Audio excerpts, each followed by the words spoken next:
Hello hello, കുറെ നാളായല്ലോ കണ്ടിട്ട്. ധ്യാനമോ സഞ്ചാരമോ ഏതായിരുന്നു? ഞാനിന്നലെ വീട്ടിൽ വന്നിരുന്നു, കണ്ടില്ല. നാളെയോ മറ്റന്നാളോ അങ്ങോട്ട് കടക്കും. ഓക്കെ.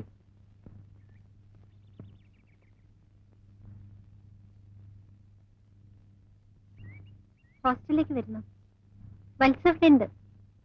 ഇപ്പോഴേതായാലും ഇല്ല. വൈകുന്നേരം മത്സ്യ കാണണമെന്ന് പറയൂ. എവിടെ വെച്ച്? അത് മത്സ്യക്കറിയാം.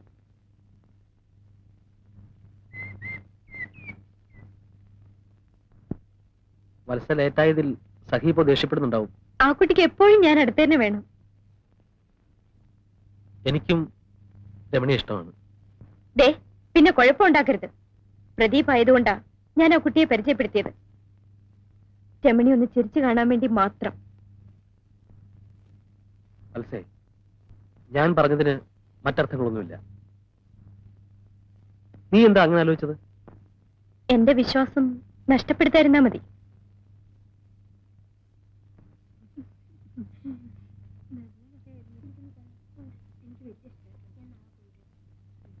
എന്താ എത്രയും താമസിച്ചത്? പ്രദീപിനോട് സംസാരിച്ചിരുന്ന് സമയം പോയതറിഞ്ഞില്ല. ഇന്ന് നല്ല ഫോമിലായിരുന്നു. ഞാനിന്ന് പ്രദീപിനെ കുറെ ചീത്ത പറഞ്ഞു. എന്തിന്? അത് താൻ അറിയണ്ട.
രമണി എന്താ ആലോചിക്കുന്നത്?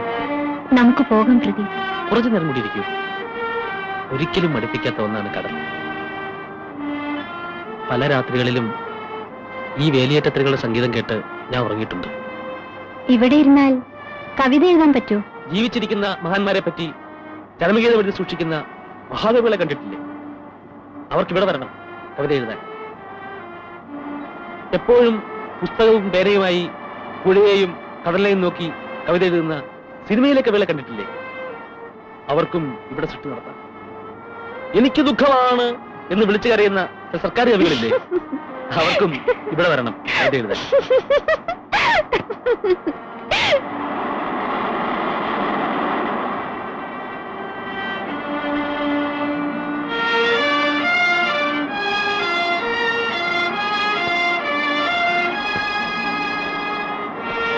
നമുക്ക് പോവാം. സമയം ഒരുപാടായി. രമണിക്ക് പേടി തോന്നുന്നുണ്ടോ?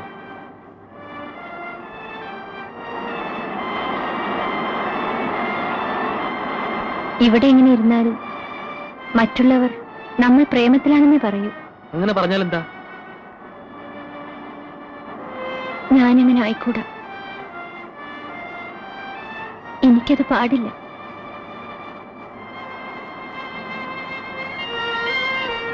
ഈ നിമിഷം നിന്നെ എനിക്ക് എന്റെ കൈകളിൽ ഒതുക്കി നിർത്തണം. ഈ കടലിന്റെ ശബ്ദം കടം വാങ്ങി എനിക്ക് പാടണം. സ്വന്തമാക്കാനല്ല, സ്നേഹിക്കാൻ, സ്നേഹിച്ചു മരിക്കാൻ. പ്രദീപ്, പ്ലീസ് നമുക്ക് പോവാം.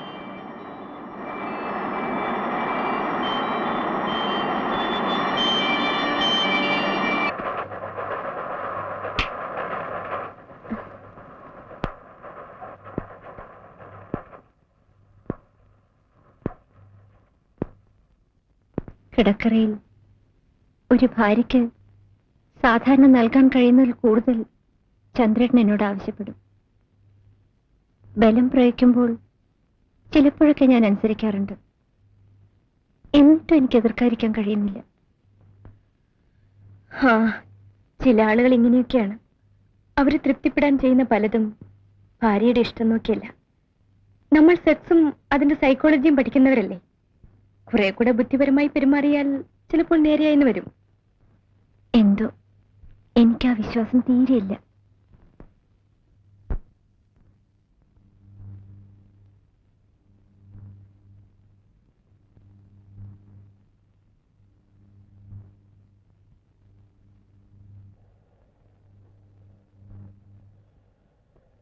എന്നെ കുറിച്ച് പ്രദീപ് ഒന്നും പറഞ്ഞില്ലേ?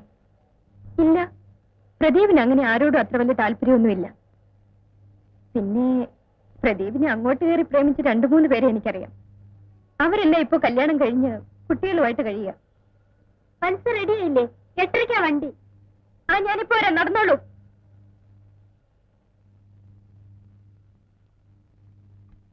കത്ത് വന്നില്ലായിരുന്നെങ്കിൽ മോളെ തനിച്ചു വിട്ടിട്ട് പോയില്ലായിരുന്നു. മറ്റന്നാ വരാം. നാളെ തന്നെ വന്നോളി. അമ്മച്ചി വിടില്ല. കഴിയുന്നതും വേഗം വരാം.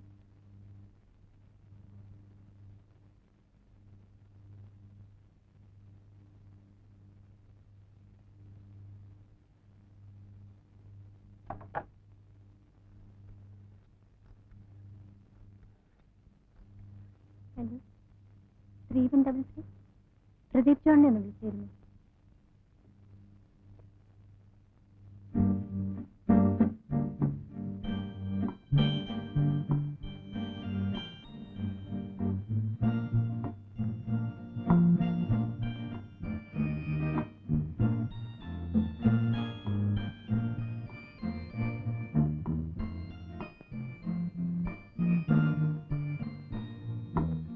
ഉടനെ മടങ്ങാനാണെങ്കിൽ പിന്നെ എന്തിനാ ഫോൺ ചെയ്തത്? വിരോധമില്ലെങ്കിൽ കുറച്ച് സമയം ഇങ്ങനെ നടക്കാം. പിന്നൊരു കാര്യം, ആളുകളെ തെറ്റിദ്ധരിപ്പിക്കുന്ന വിധത്തിൽ മുഖം വലിച്ചിട്ട് വെക്കരുത്. എന്താ?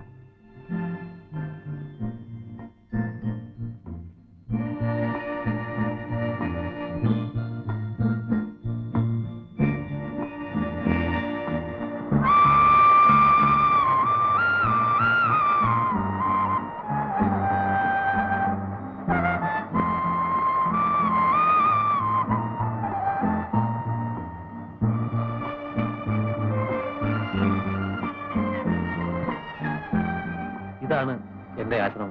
ഇവിടെ മനുഷ്യരെ താമസിക്കുന്നു. അവര് താമസിക്കാത്തതാണ് എനിക്കിഷ്ടം. വരൂ.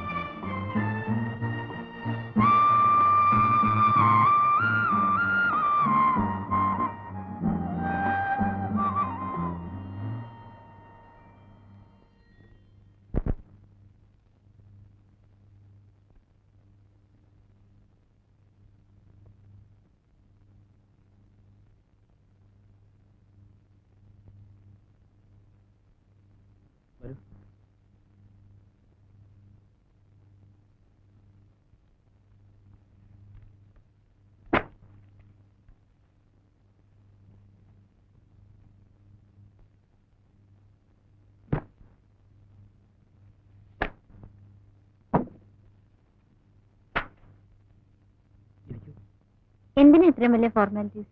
ഇത് വീടൊന്നും അല്ലല്ലോ. ഞാനിവിടെ നിന്നോളാം.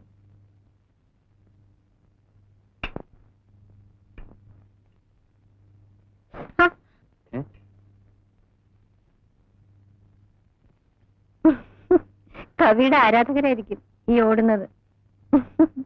പാറ്റയും എലിയും പെരിച്ചാഴിയും എന്റെ രാത്രിയിലെ കൂട്ടുകാരാണ്. എത്ര നാളായി മുറിയിൽ കിടന്നിട്ട്? ആരാ ഇതൊക്കെ ഇത്ര കൃത്യമായി ഓർത്തിരിക്കുന്നത്? ഇരിക്കൂ.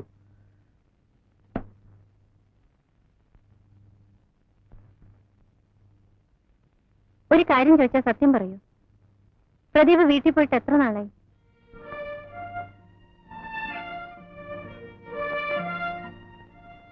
എന്താ വീടിനോട് എത്ര വെറുപ്പ്? ചിലർക്ക് വീടൊരു സ്വപ്നമാണ്, ചിലർക്ക് തടവറയും. വീട് എനിക്കൊന്നും ഒരു ശ്മശാനമായിരുന്നു. എനിക്ക് തിരിച്ചറിവായ നാൾ മുതൽ അച്ഛനും അമ്മയും തമ്മിൽ ശത്രുക്കളായിരുന്നു. ഒരവധിക്കാലത്ത് ഞാൻ വീട്ടിൽ ചെല്ലുമ്പോ ചോരയിൽ കുളിച്ച് ബോധവറ്റ് കിടക്കുന്ന അമ്മയെ കണ്ടു. അച്ഛനെന്നും ക്രൂരനായിരുന്നു. അമ്മയുടെ മരണശേഷം അച്ഛൻ പണം തരും, കടം വീട്ടുന്നത് പോലെ.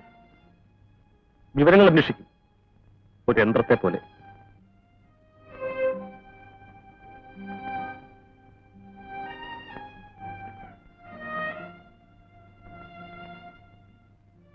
എനിക്ക് ആരെയും സ്നേഹിക്കാനില്ലായിരുന്നു. പക്ഷെ ഇന്നെനിക്കറിയാം. രമണിക്കറിയോ? വത്സ എന്നോട് ചോദിച്ചു, ഞാൻ നിന്നെ രമണിയെ യഥാർത്ഥത്തിലാണ് സ്നേഹിക്കുന്നതെന്ന്.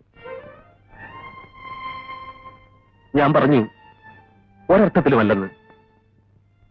അതിന്റെ അർത്ഥം എല്ലാ അർത്ഥത്തിലും ഞാൻ രമണിയെ ഇഷ്ടപ്പെടുന്നു എന്നാണ്.